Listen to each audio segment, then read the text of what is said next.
Delta Force is often described as the most secretive military unit in the world. But secrecy is not what defines it. What defines Delta Force is when it is used, why it exists, and what happens when it is deployed. This video is not about myths or rankings. It is about doctrine, how Delta Force selects its operators, why it operates in small teams, how its missions are designed to end before anyone knows they happened, and why anonymity is not a choice, but a requirement. By the end of this video, you will understand what makes Delta Force fundamentally different from any other special unit. To understand Delta Force, you first need to understand the problem it was created to solve. This unit officially doesn't exist.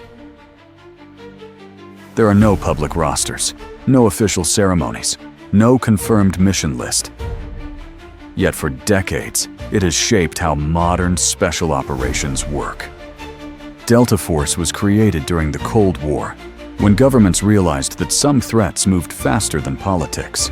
Traditional military structures were too rigid, too visible, too slow. So instead of building a larger force, they built a quieter one. Delta Force was designed to operate between intelligence and action.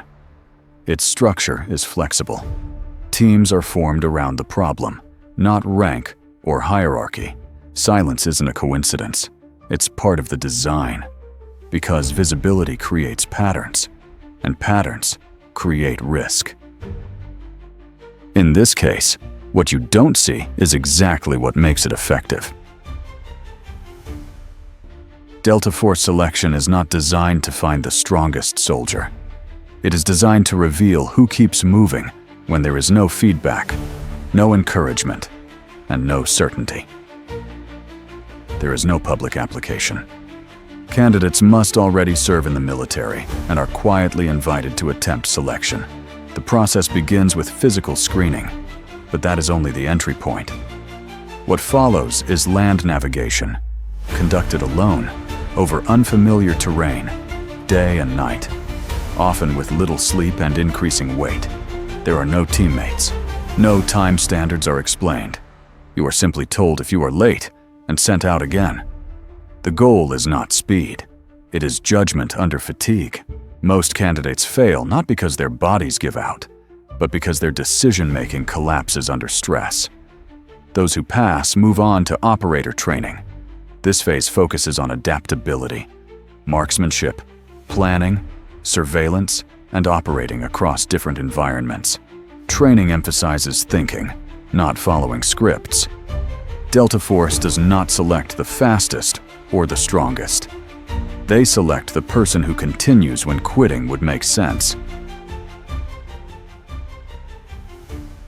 Delta Force is not assigned missions the way conventional units are.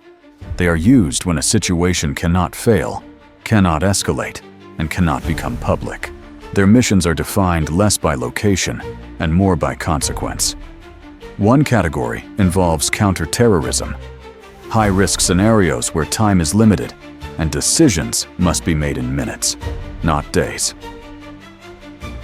Another role is hostage rescue, often in environments that are politically sensitive or diplomatically fragile.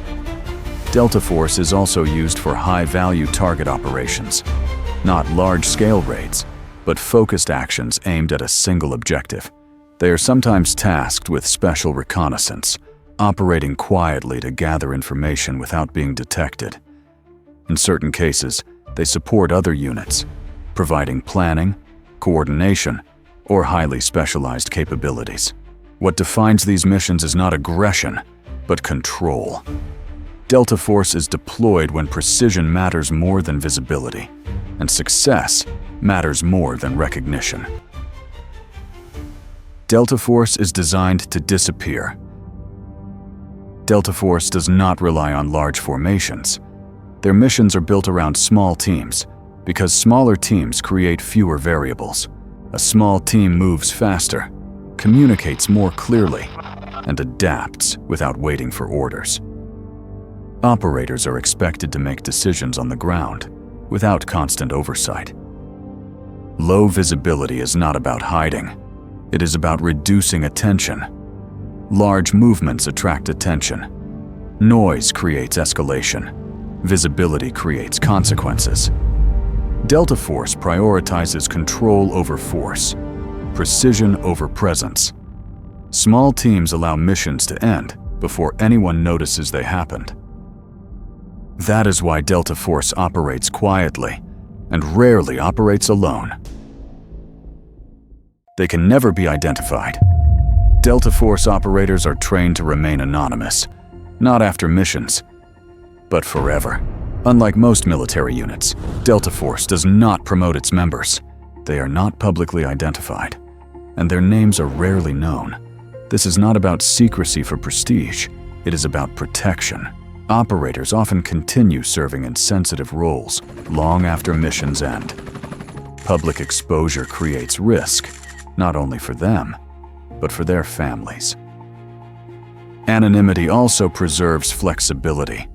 An operator without a public identity can move, train, and deploy without drawing attention. It also prevents missions from becoming personal stories. Success belongs to the operation, not the individual. Recognition changes behavior. Anonymity preserves discipline, judgment, and control. Delta Force does not hide its people to appear mysterious. They do it to remain effective. If you liked it, like the video and subscribe for more informative videos.